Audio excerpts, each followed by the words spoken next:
Bao ng niyog kung tawagin dito sa Mindanao ay Trinity. Bakit nga ba ito tinatawag Trinity? Sapagat ito ay patatsulok ang kanyang hugis sa kanyang katawan at maliit lang hawakan mo, bro cards. Tulad dito, patatsulok ang kanyang katawan ng bao dito tapos maliit.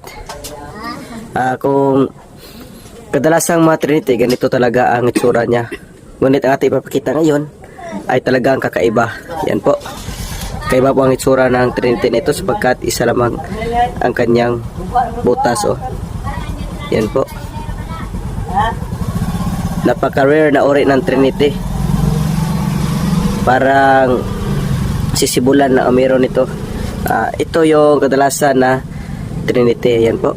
May dalawang mata at isang bibig. Yan. Ngunit ito naman ay ang pambihirang Trinity. Yan. Napaka pambihirang Trinity.